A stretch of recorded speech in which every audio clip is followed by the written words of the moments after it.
Nous sommes sur l'exploitation du lycée agricole de Montagne-Saint-Émilion. Nous y faisons le deuxième Tech & Bio.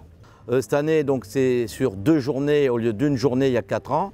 Les thèmes abordés sont bien évidemment l'ensemble du matériel pour travailler en agriculture biologique, mais pas que, puisque l'on pense fortement que ce qui est possible pour l'agriculture biologique peut également être adapté dans l'agriculture conventionnelle.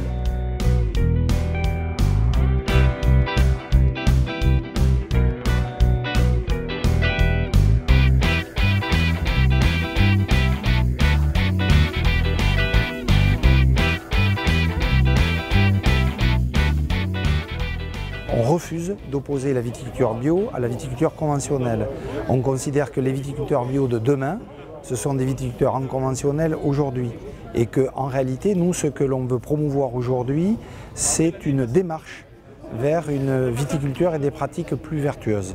Sur ces 2 journées, la proposition certainement la plus large et la plus riche et la plus intéressante à l'endroit particulièrement des viticulteurs bio, ça a concerné les équipements de matériel d'entretien du sol sous le rang. En viticulture biologique, ils sont incontournables puisque le désherbage chimique étant interdit, le viticulteur bio, il n'a qu'une possibilité pour entretenir son vignoble, c'est utiliser des outils qui vont travailler le sol sous le rang pour limiter la concurrence de l'herbe. Et là, il y avait une offre très large d'outils performants qui peuvent encore évoluer, mais il y a eu de gros progrès ces dernières années.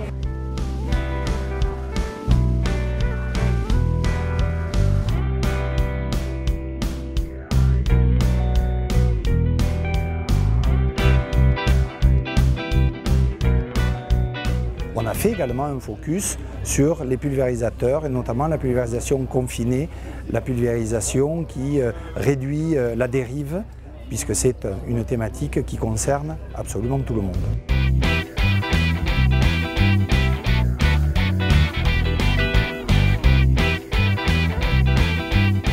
Et puis également sur ce deuxième Tech & Bio, il y a à peu près 16 conférences qui sont organisées sur ces 2 journées et une vingtaine d'ateliers également d'organiser.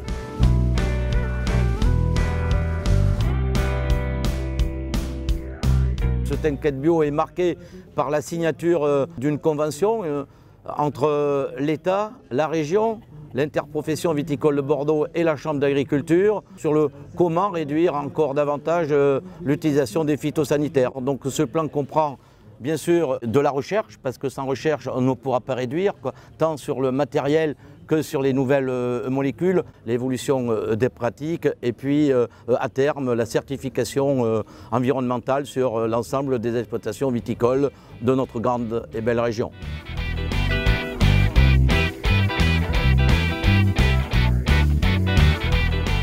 Les candidats à la conversion bio ne doivent pas avoir peur. On peut réussir et se maintenir dans cette viticulture bio. C'est une viticulture qui est pérenne, qui fonctionne et qui a des résultats. Des résultats en termes de rendement, c'est-à-dire qu'être en bio, ce n'est pas forcément s'abonner à des rendements minables. Et la deuxième chose, c'est que lorsqu'on déguste aujourd'hui des vins bio, on déguste de très belles choses, que ce soit en vin blanc, en vin rosé ou en vin rouge. De très jolis vins ont été proposés à la dégustation pendant ces 2 journées.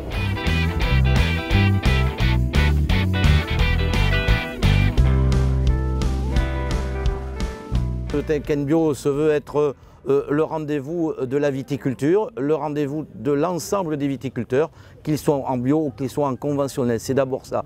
C'est d'abord un partage, c'est d'abord l'échange entre tous. Et l'enjeu aujourd'hui d'ailleurs est plus important peut-être qu'il n'était il y a 4 ans, puisque nous avons tous en mémoire les différentes émissions que nous avons pu voir ou écouter à la télé ou à la radio sur l'utilisation des pesticides. Et donc aujourd'hui, plus qu'hier encore, eh bien cette question nous est posée, nous interroge et nous oblige à faire des efforts. Nous viticulteurs, eh bien ici, l'ensemble des viticulteurs peuvent prendre connaissance des possibilités, des efforts qui sont faits.